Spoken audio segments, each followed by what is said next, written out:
The future of progressive radio. This is the Dean Obadala Show on SiriusXM Progress 127. And welcome back, Dean Obadala Show. We're live Tuesday, October 30th.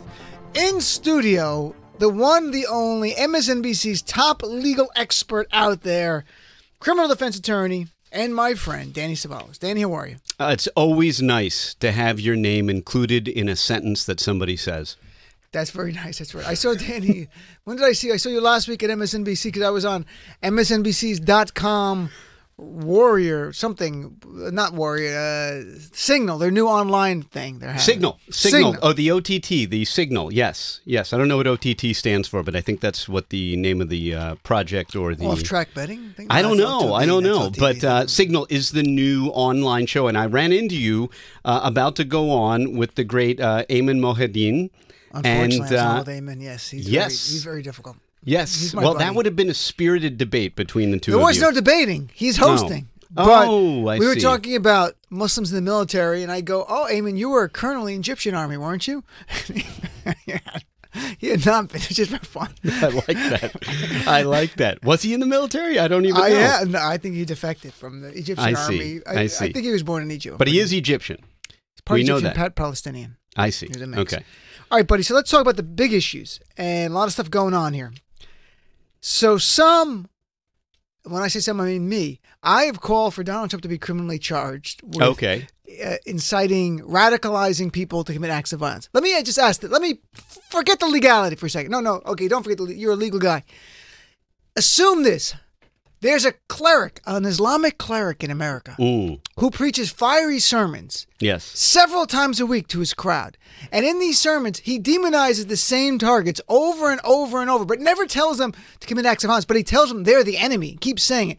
And then some of those very same supporters send bombs to the targets that cleric has been demonizing. What happens to that cleric, Danny? Actually, I may surprise you. I know you want the answer to be that he gets charged, there's not enough information, because when you use the word demonizing, I would need to know the actual words. So it's like they are the enemy of the people. Include fill in the blank. He says this cleric hates CNN, and they keep saying CNN is the enemy of the people. Right. And the media is the enemy of the people. And he demonizes minority religious groups.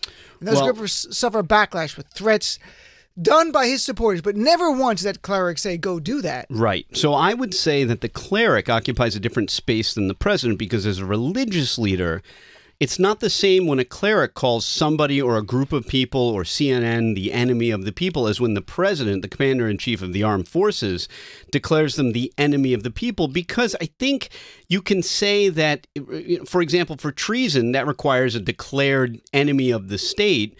When the president declares someone an enemy, it might have some more legal significance. But either way, whether it's the president or the cleric, I think just calling someone an enemy of the people is not going to rise to the level under the Brandenburg test that the Supreme Court announced many years ago for deciding whether or not speech amounts to an unlawful incitement to unlawful action.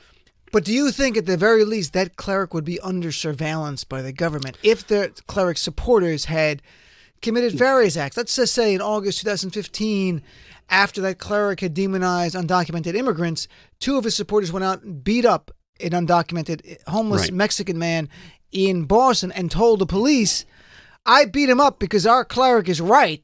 These people are a threat to this nation. That actually happened in the case of Donald Trump's two supporters who were arrested in Boston. There's a big difference between something being illegal and something warranting or resulting in government scrutiny. And an example of that would be when you go to the bank and you try to deposit more than $10,000. That's not illegal. You can do it. Has that ever happened?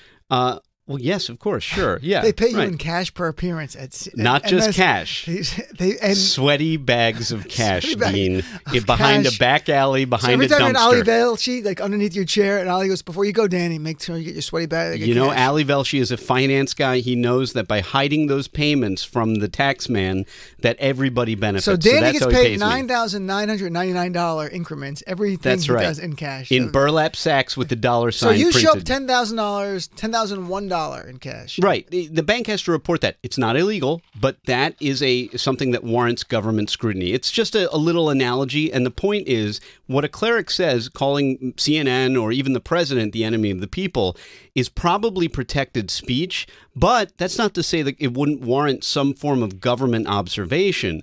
It might, depending on how harsh his speech is. But the standard for government observation is there is no standard. I mean, we drone striked a cleric who was on YouTube saying things about, the Major Nadal Hassan who killed people here in the States and other places, Elaqui. I mean, we drone strike the guy. Right. And he was a U.S. citizen. You can, for the most part, and you know what I hate about these First Amendment cases? And by the way, I'm not advocating drone striking Donald Trump. Right.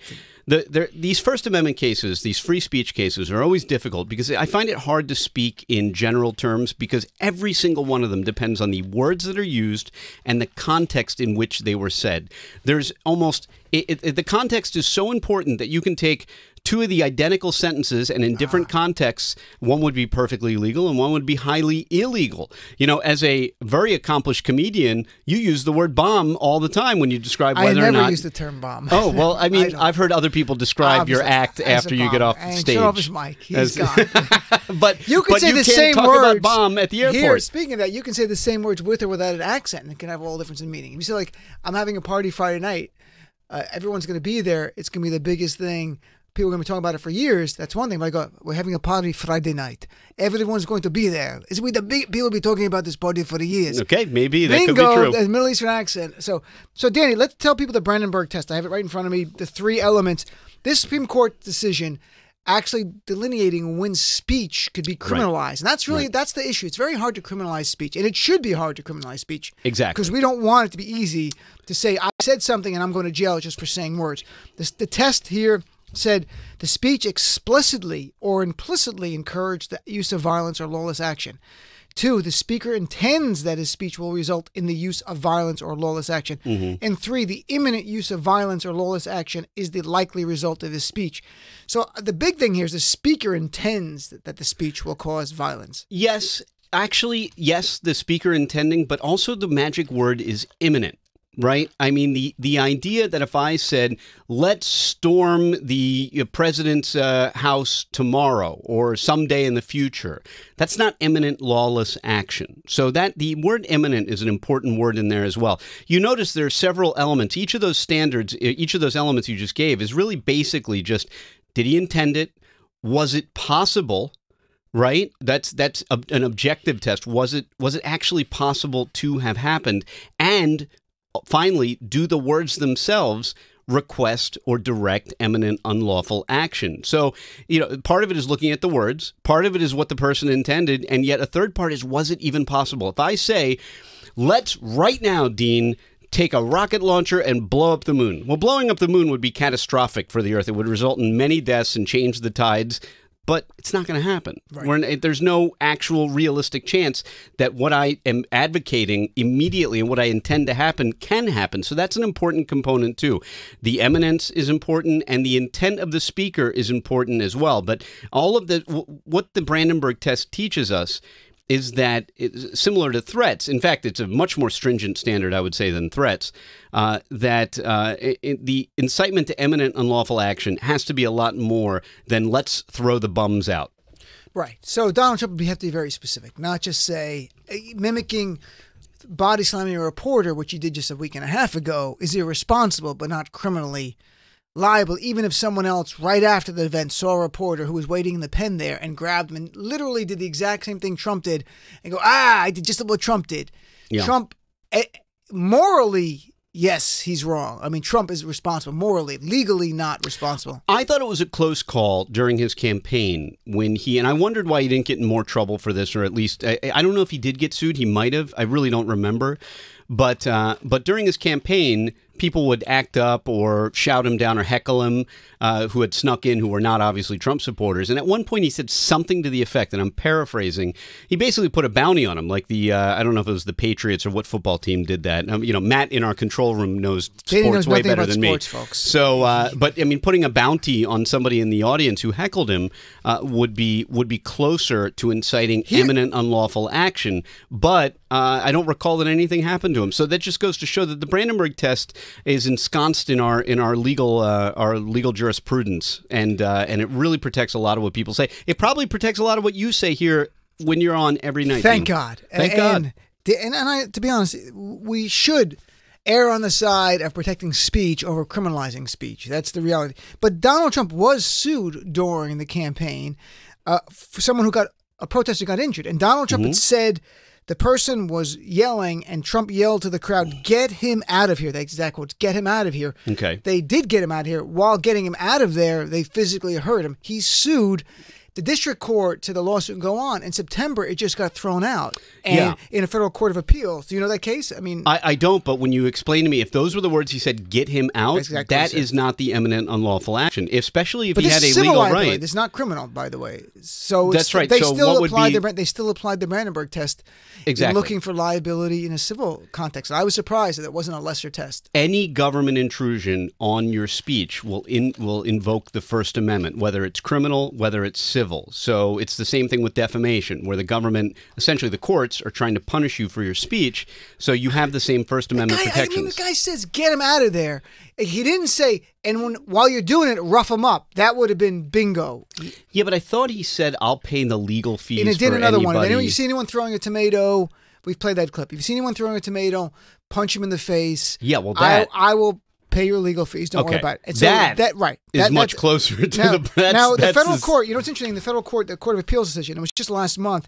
In dismissing the lawsuit, said it did note that in the quote, "In the ears of some supporters, Trump's words may have had a tendency to elicit a physical response." Right. But the court noted it was not specifically advocating violence. Exactly. And that's what, so it's got to be because someone called in earlier and I said we're going to talk about it today. For Trump to be charged criminally or civilly, held civilly responsible for these people doing things, he has to specifically Correct. advocate violence in an imminent way and intend the audience, the listener, to act on it. Right. And nobody speaks in vagaries better than Trump. You know, I often wonder if is he secretly a legal genius, because here is my argument for it, because he's weathered many depositions when he should have been absolutely annihilated. He's mastered the art of speaking in vagaries and then adding these modifiers at the end. For example, you know, maybe a sentence begins with maybe. Everything trails with "we'll see," "I don't know," "who knows," right. and it's he'll even when he does commit, there will be a comma, and then he'll add. And maybe it's a bunch of other things, you know, right? Like when it was like maybe it's a fat guy sitting on in his mom's basement. Talking about the hackers, right? Talking about the hack, could be anyone, right? I mean, it could be Russia, could be anyone. So when China. A guy begins every sentence with "could be" or "maybe" or everything, it's really hard to pin him down. And I think Donald Trump has mastered the art of speaking without saying anything, as was famously said in Jerry Maguire. By the way, you've pissed off some conservatives apparently. Actually, not you. I have. But maybe, Danny, do you feel game to take a call? I love taking calls. Right. You know who my favorites are. Michael in the Bronx. I got Mike in San Diego. Mike, he may have called yesterday, but we'll see what happens. All right, I wasn't here yesterday. Michael may have called yesterday? I was in North Carolina with Tom Steyer, and Michael didn't call. Wait, Michael from San Diego? He didn't call. I think he's given up on the show. I think he has too. He hasn't called in a few weeks. I'm a little hurt. Mike, all right, if you're filing a motion right now, Mike, put it down. Frank from Pennsylvania's got a question about the First Amendment and why are we allowed to say what we do. Let's see here. Great. Frank from Pennsylvania, how are you? Good. How are you? And thanks for taking my call. Sure. No, I'm really saying that, you know, the Donald Trump's speech, rhetoric, whatever you want to say, is nothing more than what you listen to this from 6 a.m. to 9 p.m. I mean, do you listen to our channel from 6 a.m. to 9 p.m.? Because you should get an award. You should get like a free month of service. Well, I don't listen to it frequently. I mean, or continuously. But I'm just saying, it doesn't matter if it's from 6 o'clock to your show. I mean, it's. Trump is give me an example. Trump is an example of Hitler. I don't call him Hitler. I never. That's unfair, Frank. Seriously, well, other people. I'm just saying other people. Well, wait, let me mediate this, Dean, because methinks you protest too much. No, I've never said Trump. That's unfair to compare Trump with Hitler. You know why, though, Dan? I think you did reference him about a month ago to Hitler. No, I've always said it's not fair because Hitler had bigger hands. Hitler had bigger hands. That's why. In fairness, and hated Russia. So actually, that would be citing the Holocaust, wouldn't it? No, I've never compared him to Hitler. I've always. Well, no, I mean, if you said that Hitler's even nicer than Trump. I've never said nicer. Where would I say that, Frank? There's no. In fairness, wait, Frank. Let me because I think Frank, you're making some good points. Danny, I'm a lawyer, but Danny, he's my counsel. Let me mediate this because Frank, I think you make some good points. So I think your question is Dean running afoul of the First Amendment when he and he frequently is called Trump orange and orangutan and things like that. Is that what you're asking? He's not running afoul. Oh, you're saying he's not running afoul. No, and that's what I'm saying. I get a kick out of people saying I got to say the N-word. Okay, why? Right. Who says Frank, how did we get to there? What triggered that? Explain to us in your brain. Right. How do we go from discussing this to the N-word? You just want to say the N-word, Frank? Speech. You know why the First Amendment is freedom of speech? Why? You know why it's first? Because it's the most important amendment. I'm with you, Frank, but here's the reality. When you take away the freedom of speech. No one's taking your freedom of speech away. But Frank, that's only deal with Congress, by the way, though. You know the First Amendment only applies to government action.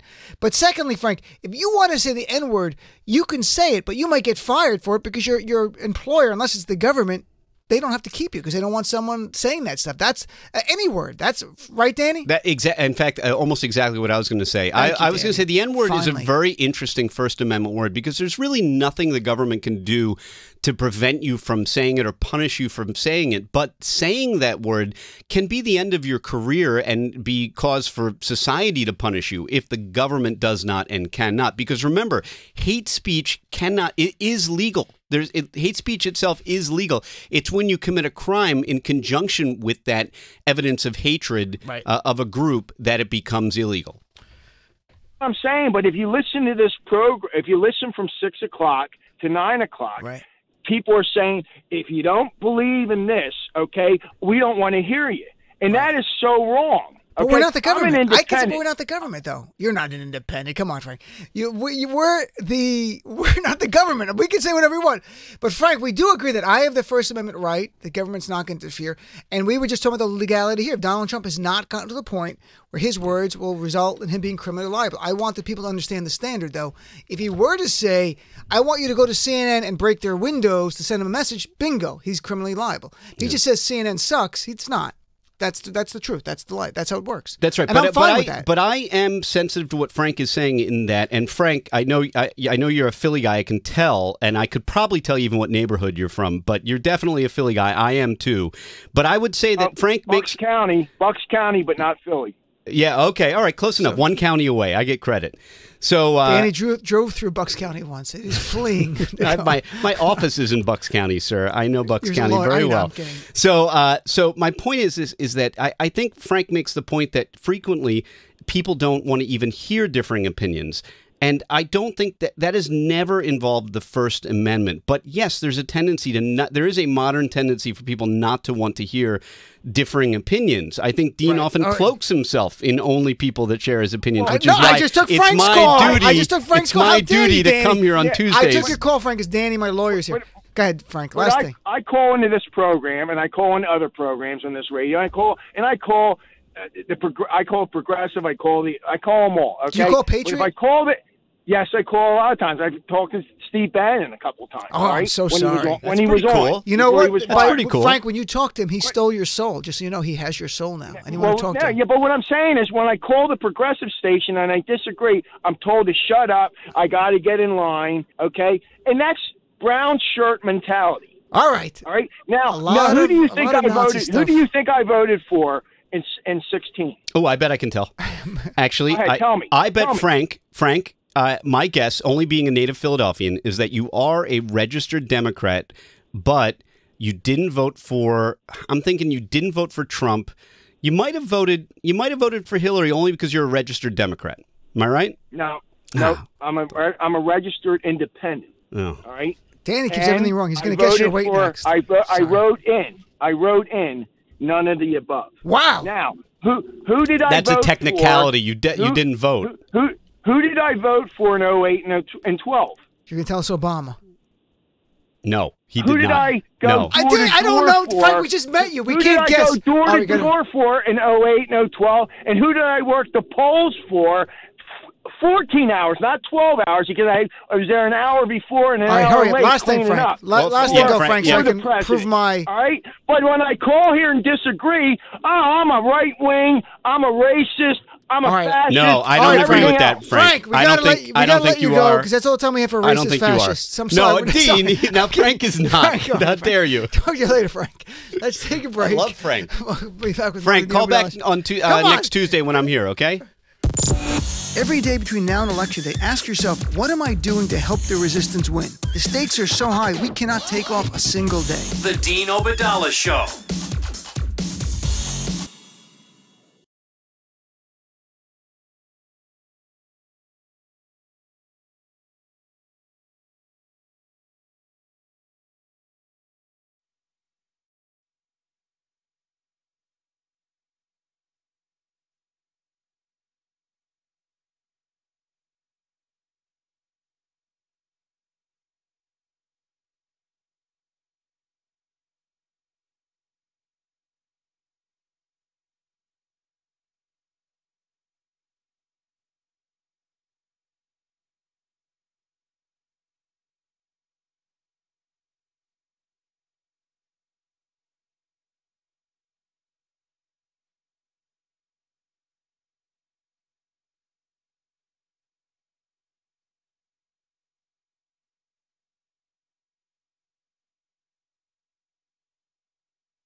Welcome to the Dean Obadala Show on Sirius XM Progress 127.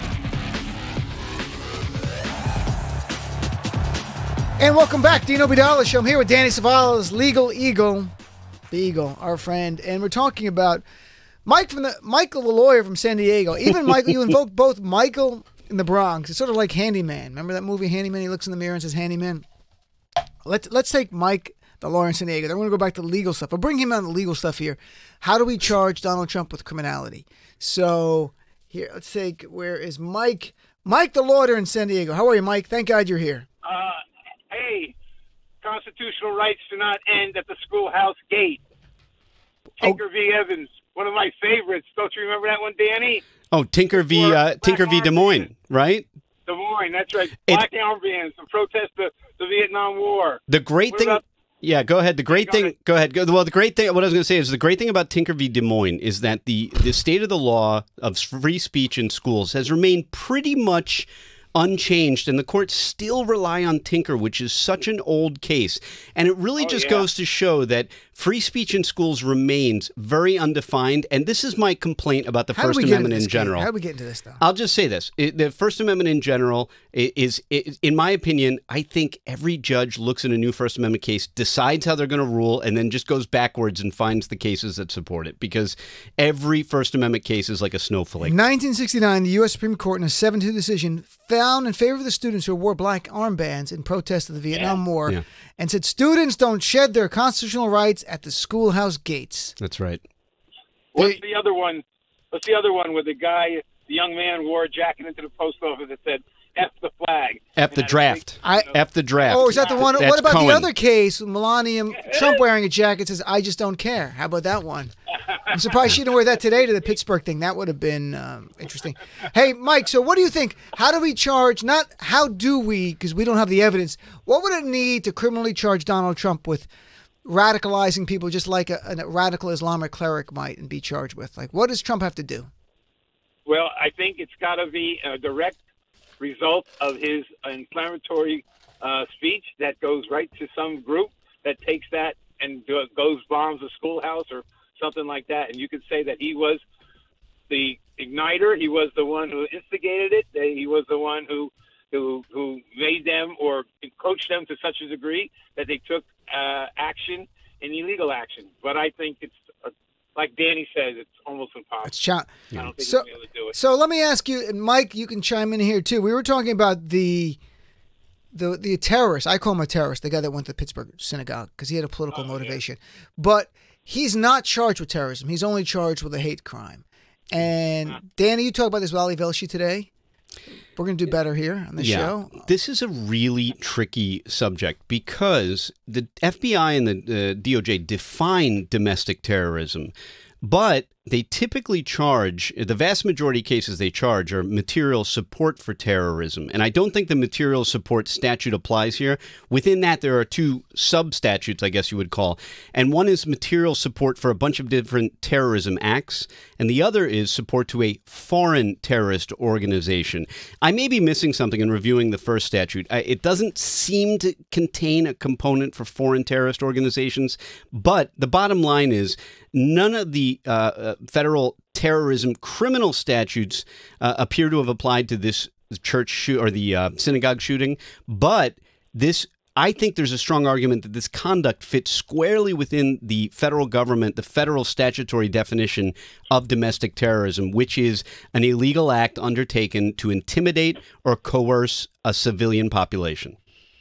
Did they charge him with death penalty? Yes, but under the hate crime statute, which actually the church arson, the federal church anti-arson statute of, I think it was 1994 or 6. And that one provides that, number one, you can't deface or damage a church, but secondly, you can't interfere with someone's exercise of religious practice, and if a death results, then you get to the death penalty. The Matthew Shepard Act, the Shepard-Byrd Act, which criminalizes hate crimes as well under a separate statute, Section 249. I don't believe that has a death penalty component. I think it only has a life imprisonment component. You know, the history of the First Amendment is really related and involved in whatever's going on with the country. You know, in the Sedition Acts of the 1920s and the Palmer raids and all that, that's when they first came to light over the, clear and present danger. And then when we moved into the 40s and they, put the Japanese and the Italian Americans into concentration camps, essentially, there was no First Amendment there. And then we moved into Vietnam and it raised its head again. And now we're where we're at now, where we have this fake news and we have these people on the internet spewing all kinds of hate and conspiracy theories, and they all go under the cloak of the First Amendment. But, in reality, they could cause such tremendous damage, and they are a real threat to our democracy. But it's interesting, though, today with the internet. Mike, in those cases, like the Tinker case and other cases, it's usually the citizens of the country are trying to express themselves, and the government saying you can't do it. In this case, I'm saying the President of the United States is expressing himself in a way that if he actually was a radical Islamic cleric, demonizing the same targets over and over. And his supporters have gone out for the last 2 years to do things, from not just this bombing. We saw this guy who sent bombs to 15 places. August 2015, I just wrote about it over the weekend. August 2015, two of his supporters beat up a Mexican immigrant guy and cited Trump. To 3 guys being arrested who are going to be sentenced on Friday, who plan to kill Muslims by bombing them in Kansas. And they're going to be sentenced on Friday. And part of the defense of the sentencing is Donald Trump's rhetoric caused us to do this. And the list goes on from, and I don't even mean Charlottesville, I mean actual people who have invoked Trump's name. There have been supporters and have invoked Trump's name. But you know that alone is not enough. I understand, but I'm saying this is stunning. Son of Sam invoked his cat talking to him. No, by the way, Mike, if there was a cleric that had done this, Trump would be calling for this guy to be in prison. Yeah, there's no doubt. He would be calling for it, but that's usually just part of his rhetoric. He doesn't actually. I mean, I don't know that if you're saying would he actually send the DOJ after them? Yeah, they would maybe audit the guy. They would do everything to the guy. What are you kidding me? Yeah, probably. But like I said, it's a different standard for observation than it is to actually criminally charge. So Trump should be under surveillance by the FBI. That's my view. He may already be for other reasons. I don't know. And Danny, if you walk into court, with a Muslim Islamic cleric, he's going to be found guilty. You walk into court with a so-called millionaire, billionaire, whatever he is, a white Caucasian, he's probably going to be given a pass. Yeah, I heard an interesting thing that really made me think, and it might have been Mark Unger who said it. I don't remember, but Rick Unger? Rick Unger. I'm sorry, Mark Unger. Somebody went to high school with. Sorry, Mark. It's a random guy. So, yeah, it's just a random guy. Rick Unger. Yeah. I read this on Facebook. I know it's really good. I apologize, Mark. I think I thought this was an interesting thing. He said, I don't know if it's true, but it got me thinking. He said that any time a white shooter pops up, they always look at his psychiatric history, and they don't always do that. With I've written about that all the time. But are you kidding me? Thank you, Rick Unger, for stealing my thunder. Someone else called up earlier and said this guy, the terrorist in Pittsburgh, shot 3 cops and he's alive. If he was black, didn't even have a gun, he would have been killed. But imagine shooting 3 cops, and he's still alive. Yeah, I mean, they may have been shooting to stop the threat, and they just missed. I mean, they may have been trying to shoot to kill, in this case, the cops. I'm sure they were. They're trained to shoot to kill, right? They're not trained to shoot to wound. Stop the threat. Right. Why aren't they called terrorists, the white guys? The white guys that, Well, the key is that the jurisdictional hook is usually that foreign terrorism organization. But I think admit there's terrorists in America. We don't want to admit our people who share the land and our citizenship. Domestic terrorists. I read a good. I read an interesting. Was this by Steve Unger? Wrote about this? No. I read an interesting law review note recently, not by Rick or Mark Unger, but the Unger brothers. It made the argument the Unger brothers wrote this. That Dylan Roof could have been a terrorist because he was a terrorist. I wrote about that. He was a terrorist. Allegiance. This guy Frank Obadala wrote that allegiance to, say, like an apartheid group in South Africa is, could arguably be a foreign organization. I don't know if you wrote about Mike, that. last thing. Do you not think? Look, here's the truth. Danny went through it. 18 U.S. Code 2331 defines domestic terrorism. Domestic terrorism involves any act dangerous to human life, violates other laws, and appears to be intimidated A, to intimidate or coerce a civilian population, or B, to influence the policy of a government by intimidation, or C, to affect the conduct of a government by mass destruction, assassination, or kidnapping. This guy was trying to coerce a population or even change our policy. He had a political agenda, a white America. And that's the statute, but there's no penalty associated. It's literally a statutory definition. It's a definition. With no teeth. Why not? There should be a crime. If you violate this, if you fulfill all the elements of that, you should be charged, because we need in America to be on guard of all threats. It's an argument I've been making for years. And finally, thank you. You're welcome, America. That people are waiting. I'm kidding, Danny, staring at me. But Mike, don't you think that it's important for our country to have a definition for domestic terrorism, not just a definition, but a penalty, so we can make clear there are terrorist threats of all. And I'm not saying there's not Islamic. Well, yes, there are, but there's every type. It doesn't have a guideline, a number. Actually, it has sentencing enhancements, Mike. There are sentencing enhancents, but there are. But here's the way it works. There is a definition of terrorism, and of course, act of domestic terror can qualify if you have that foreign terrorist organizational hook. Ridiculous. So you can have an American who you can have an American who commits an act of terror here in the States, and that's not only terrorism. 34 Americans killed last year by extremists per the ADL. 18 of them killed by white supremacists. 1 killed by an Islamic terrorist. Why is the only one getting charged with terrorism is the Muslim guy who places allegiance to ISIS, and not the other ones who killed 18 people? Because in America, we don't have this uncomfortable conversation where white Americans might be a terrorist. That's the problem with the problem. Now I'm asking. Now this is from Mike and Dean both. I'm asking a rhetorical type question. We're on Danny's show. Right, but it's this: if the hate crime statutes provide the same or similar penalties, does it really matter if we call it terrorism? I don't know the answer. Why are you an Do we apologist need for to? terrorism? Stop apologizing. No, Danny's about apologies for terrorism. Danny, because it matters in our conversation. Because here's the truth: our media, not just the law enforcement, our media does not like having conversations about white people and use the term terrorist. The best they'll do is, should we call Dylan Roof a terrorist? That's what they'll do. And I was on for that because I wrote about it. They don't want to. I don't know why. They, the same way, understand ratings are driven by the brown or foreign person who's a terrorist. The white terrorist from within, for some reason, doesn't get ratings, makes them uncomfortable. Some producers not sure. Why should we call him a terrorist? Or they hate, like your point, same penalty. Why does it matter? It matters to make it clear that there's not just, the only terrorists out there are not brown people who happen to be Muslim. There are other terrorist threats in this country. And I think ultimately it makes us safer to be aware. See something, say something doesn't mean just someone whose name is Muhammad. It could be Matt or Dylan.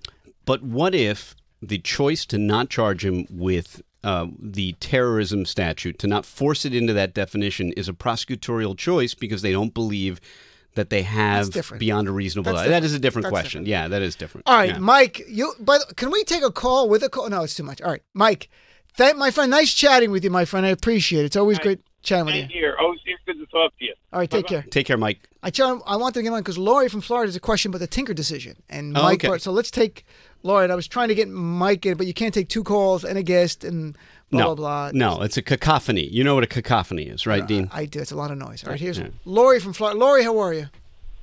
Hey, good, Dean. How are you? Fine. So your question about Tinker decision, interesting. Go ahead. Yeah, so does that apply to private schools or just public schools? No, not at all. Does not apply. Be warned, if you go to Catholic school, private school, military school, of which I've been to all 3, if you go to any of those places, they can discipline you for any reason, good, bad, whatever. You are not protected, and that goes for universities. If you go to a private university, their speech code is whatever pretty much they want it to be. It's not the same at a public university. That is a government action if they try to discipline you for your speech. But the universities allow a lot more speech than high school and elementary schools, and that's accepted by the courts. The bottom line is, and the standard, which is as evolving and subject to the eye of the beholder, is, does the speech interfere or substantially interfere with the educational process? And as you can see, just over time, something like a black armband, which nobody would even think twice about today, made it all the way to the Supreme Court. The cases today still rely on Tinker, but obviously, things have changed, and that standard remains. Does it create a substantial disruption of classroom activities? And an even thornier question in the advent of social media is, does off-campus speech count? Can you regulate off-campus speech if it wasn't done on school grounds? And the answer sometimes is absolutely yes. Laurie, to answer your question, if someone says at a private school, whatever policy they have, if they have no policy, they just go, we don't like what you said, you're out of here. Is there any recourse, you're gone. That's right. Yeah, I mean, private schools can do whatever they want. It's a really something that parents don't think about, but it's right. Absolutely true. They can do whatever they want. If they have a code, they have to follow. They may be subject to civil, if they violate their own internal codes. But that's a long shot.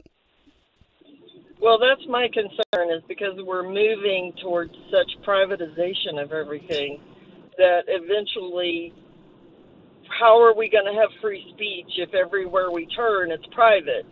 Yes. Interesting. That's actually, you're not alone in that. I mean, one good example is prisons. as prisons increasingly privatize, one of the hot issues is, are they state actors? I mean, if for example, you're being detained or held in custody or serving a sentence in a place that is as private as McDonald's, how do you argue that it's acting as the state to either stop your free speech or violate your constitutional rights? I mean, that's been a hot issue in the past, and you better believe the government has tried to take advantage of that and avoid liability by saying, no, that was Prison Corp that did that, not us. Lori, that's a very interesting point. I haven't even thought about that. The idea with so many private schools, charter schools are considered private, right? Aren't they? Or they get any funding from the federal government? I mean, state government, they do get some right. No, I think charter states. schools are considered public, but Michael in San Diego may be pulling his hair out at me saying that, but I believe that they're considered public. Because if they can find any state action, which is what the Supreme Court did when it was being activist in a good way, finding any state action to ensure that you didn't have discrimination, like with accommodations and applying the Civil Rights Act. What was the famous case with the Commerce Clause? Right. So, you're talking about the diner, basically the diner case, where a man comes in, sits at a diner, a coffee shop, and because I think it was by a highway, the court found that it involved interstate commerce, and anything with interstate commerce is usually enough for the jurisdictional federal hook. Lori, thanks for your Did I answer your questions, Laurie? Yes, thank you so much. Great, thanks for calling. It's funny you bring that up because last night I was in Greensboro, in North Carolina, and the famous Woolworths was there, where the black people went at the counter. Okay. And were not served. That's where it was. That was in Greensboro, North Carolina, because yes. it got brought up at the event. And I knew it had happened. I didn't know it was Greensboro. All right, we got to take a quick break. When we come back, we're going to talk about the 14th Amendment and a little bit of, can Donald Trump, by these, just a pen move, eliminate the 14th Amendment? Be right back after this. Look, it's time the media start calling out Trump's false statements for what they are. Lies. Trump is a liar. And by the looks of it, he's lying every day and twice on Sundays. The Dean Obadala Show.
new perspectives, important voices, influential ideas.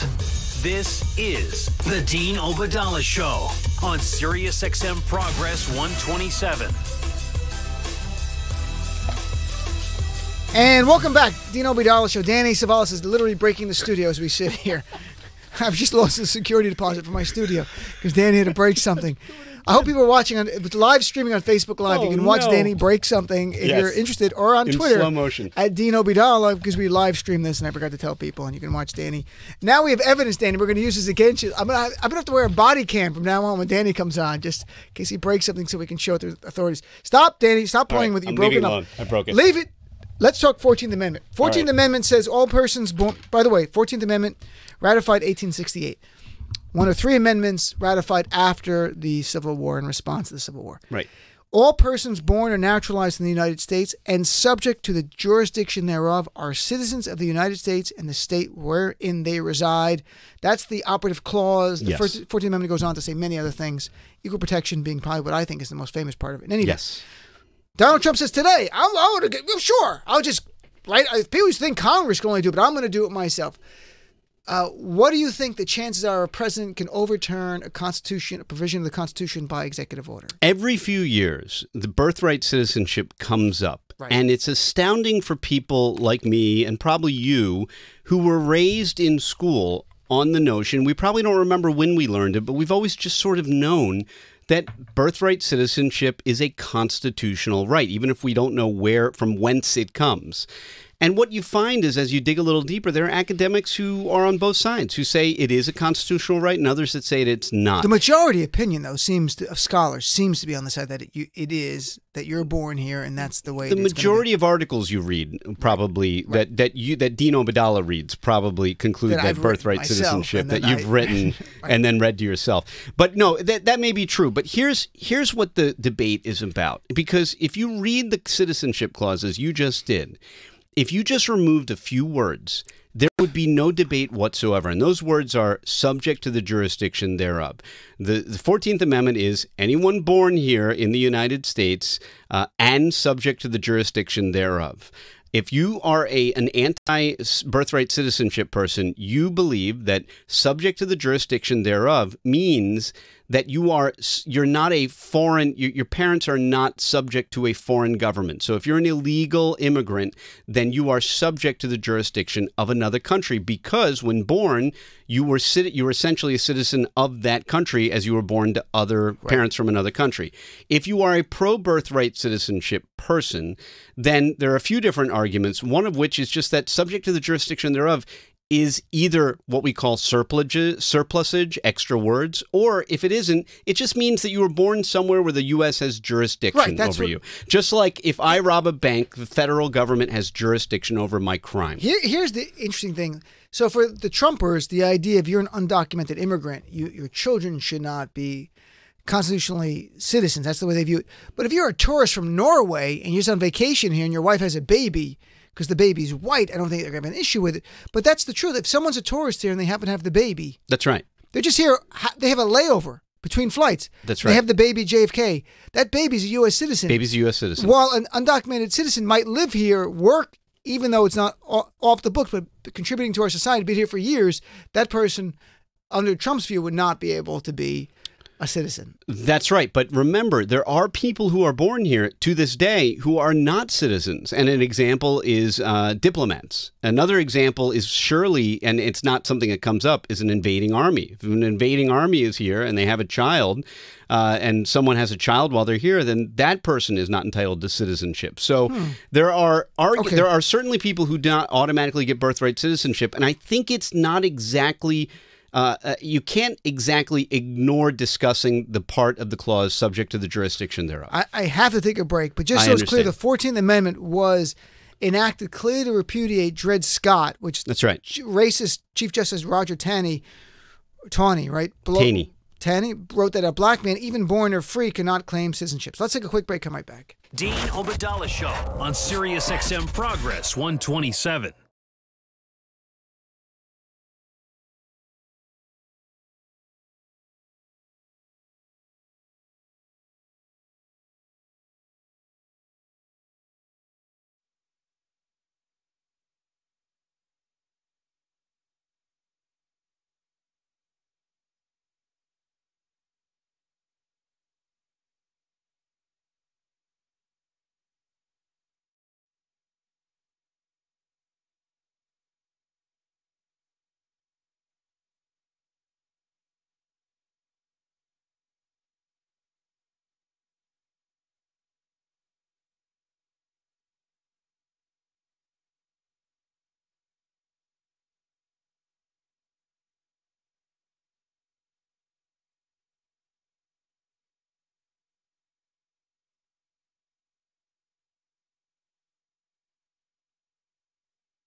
Dean Obadala Show on Sirius XM Progress 127. And welcome back, Dean Obadala Show, here with our friend Danny Cevallos. So, Danny, we only have a minute left. You got something good. you want to read, perhaps? Yeah. Actually, since in honor of the Constitution, I'll be reading the entire Bill of Rights. With how much time do we have left? How long we have, Lauren? We have 1 minute. 1 minute? Oh, good. Okay. We the people, right, in order... I'm sorry. Let's do the one... There was like a 1-minute Hamlet or something. I can't remember. There were some weird things. Well, Danny, I want to thank you very much for coming in here, making us all slightly smarter. Slightly. Arguably, I think Barely. Allegedly smarter. And I get smarter when Danny. It's always nice to chat with you and Mike and our new sidekick. Is it Frank from Pennsylvania? That's his name? Frank? Oh, yeah, Frank. I want Frank to call back. He's a regular part of the show now. Frank, I'll see you Tuesday. All right, call in, please. Folks, tomorrow we're cramming a lot of candidates in between now and Tuesday. By the way, next Tuesday night, we're going to be here late. We're going to be broadcasting until 2 or 3 in the morning. I'll be here with Michelangelo Signorelli late on Tuesday night till like midnight. And I think Danielle Moody Mills and others joining. Someone's joining. I'm not sure. There's a bunch of people joining us. We'll give you more updates. Be back tomorrow. Have a great night. Thanks for tuning in.